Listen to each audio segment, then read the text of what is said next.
Olivia Lutaaya. Olivia Lutaaya ono simanyi kigendererwa kye mu bulamu kigendererwa ki.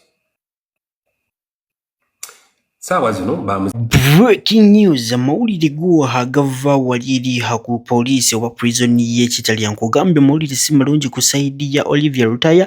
Ogenda kumbuuza ti kiki ekimutuuseeko. Nkugambye wali amawulire agavuddeyo galaga nti nebyaddala Olivia Lutaaya yasaawa zino eno takyasobola kubeera ng'azaala. Lwaki? Waliwo bye bamuggyeemu ebiki ogenda kubeera nga obinywa. Kino vidiyo gatugiwa obudde ombulire ebyaddala kisoboka ku ngeri gy'olabamu ebintu oba nedda, naye nga tetunagendayo mbadde nsaba osooka ogimpeleka like tana subscribing nawe subscribing hawegatte ku mukutu gwaffe guno olunaku olwaleero nga bwe nkugambye Olivia Lutaaya kigambye okubeera nga ebyaddala bana basajja abaamuggyeemu n'abaana oyinza okumbuuza batya ogenda kubeera nga obinyonyoka kabaata avuddeyo n'amubuuza ebyaddala Olivia Lutaaya oli kufiira ki kati wano wenyewe njagala mbabuulize w'obeera Olivia Lutaaya osigala mu struggle oba ebyaddala ogamba nedda kambere ne family yange oba aba ina family kubanga abasinga tebamanyi na kumanya oba Olivia Lutaaya ina family. Njagala osokoliza video otubule endowooza mu comment section. Olivia Lutaaya. Olivia Lutaaya ono simanyi kigendererwa kye mu bulamu kigendererwa ki. Saawa zino bamuzizaayo mu kkomera. Abadde yakavaayo yamalayo b'emyaka 4. Simanyi oba alina abaana oba talina baana. Ne saawa zino okuva lwe yava mu kkomera abadde tawonanga. Abadde atambulira ku ddagala nga bamukuba mpiso ezimubeezaawo. Naye Olivia kwagala. Ono Olivia bwe yava mu kkomera yalina chance ezifuluma Uganda. N'afuluma n'agenda n'abeera mu bulamu obulungi. Simanyi ekigendererwa Olivia Lutaaya kigendererwa ki. Ayagala kubeera mu nsi ng'ali bulungi n'abaana. Ayagala kubeera mu nsi nga kuliko obukulembeze obupya. Simanyi Olivia yasoma paka wa. Simanyi oli kigendererwa ki Olivia mu bulamu bw'ensi eno. Waliwo agambye mbu she's hero. Mukwano Olivia si hero. Kati mwabasiru mwe mulowooza mbu Olivia hero. Hero ki ng'ali mu kkomera. Olivia si hero nammwe. Temwerimba mu Olivia hero. Olivia si hero.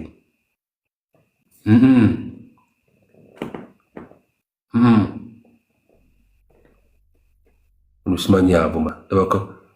Ndabatadeka akafaananyi ka Bobi Wine yawandiise kigambo ki. Olivia si hero. Abadde avuma.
Alright, ebyo nga tubitedde ku mabbali nkugambye omukulu amanyikiddwa nga Elias Nalukola avuddeyo n'atubulira engeri omukulu Walukaga ebyaddala baagala okubeera nga bamujja ku ballot naye agambye tekigenda kusoboka nga ali looya wano mu Uganda eno. Bino njagala tugiwulirize ombulire ebyaddala mulowooza Sseggona anaasobola Mathias Walukaga kubanga embeera yo wetugenda ssaawa zino baagala kubeera nga bamujja ku ballot. Sobola video omatuli endowooza mu comment section.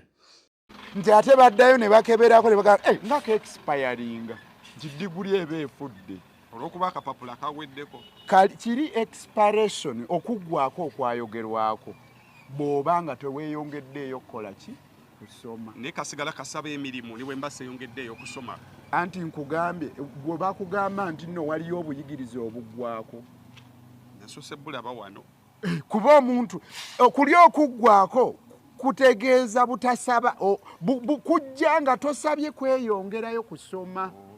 Certificate wagifuna emyaka 2 ne giwera naye nga togenze ku ddaala liddako. Bagamba bw'oba oyagala okweyongera ku ddaala eriddako ddamu otuule era baddemu kuwa certificate endala. Naye bw'oba wagenda mu maaso n'osoma munnanga obuyigirize obwo tebuggwako. Era njagala okutegeeza certificate eyo ezitowera ddala y'ensonga lwaki aba National Council for Higher Education bagikwata ne bagigatta ne senior fo ya mukulu wa Lukagga ne balaba nga azitowa aweza obuyigirize obwa senior ey'omukaaga. Ate nga nabo baakiraba nti kaali kaggwako mu mwezi gwa June. Naye obwo obuyigirize oba wabufuna wamala kaggwako olw'okuba togenze kweyongera kukola ki kusoma. Ate kankongere ne kino Electoral Commission terina buyinza bujaabulula byasalwawo National Council for Higher Education. Neyawaabyeyo ensonga ye yagenze wakyamu. Bw'oba oyalinda ennyonyi ate togirinda ku mwalo gwa nnyanja. Ennyonyi bagirinda ku kisaawe kya nnyonyi. Electoral Commission terina buyinza butaggulula byasibiddwa National Council for Higher Education. High Court yokka yerina obuyinza. Electoral Commission terina jurisdiction kuwulira nsonga eyo. Yefuna bbaluwa ziveeri tetaputa. Gwe mulimu gwayo bali abakugu be baatapuse. Gwe omulimu ogugwo gwa kuddukanya byakulonda. So si kuteekateeka bya buyigirize. Era olumu ababa balina bye beebuuza ku by'obuyigirize babagamba genda mu UNEB, genda mu National Council for Higher Education. Fenga Electoral Commission sifa abalina obuyinza okukola ku ekyo. Kino kye bakola okubawuliriza bataddewo tribune era babawuliriza. So tekirina baddembe okumala okuwuliriza byonna. Neyo ensonga ne bagiwulira gye nkugambye nti temulina buyinza. Oluvannyuma ne bamaliriza okuwuliriza ne bagamba bwe twekenneenyeza tulabye nga tetulina buyinza nabwe ekito waloopa wakyamu. Kooti etalina buyinza oba tribune etalina buyinza eba emala biseera nga muzibaalingiza ne bwekola ensala empoomu etya ng'ejjudde amagezi n'ebinnonogo era kasita ogiwakanya esuulibwa mu kasero. yogerako n'omuwagizi wa Walukagga. Omuwagizi wa Walukagga tossa mukono kyoliko kyekituufu. Oyo NUP gwe yakuwa yoyo omutuufu era nga muteeketeeke ekimala n'obuyigiriza abulina. Musigale nga muteekateeka engeri gye munaanyumirwamu ebiggweso tabbulu n'ebirala oluvannyuma lw'okuwangula kw'omuntu wammwe kubanga eyo suwaddiru ng'ennyonyi erandinga oba okirabye nti ebyamaguzi bituuse. Walukagga jju. Maliriza n'abakawempe gw'omu ku bantu bagamba nti toyina puleesa. Wali kyojja owangula akalulu kati teweetaaga nnyo yadde okubaako era nkwewunyiza okuba nti oli munodduka emisinde bw'okubira jjambo bw'okuba eno yogerako n'abantu abali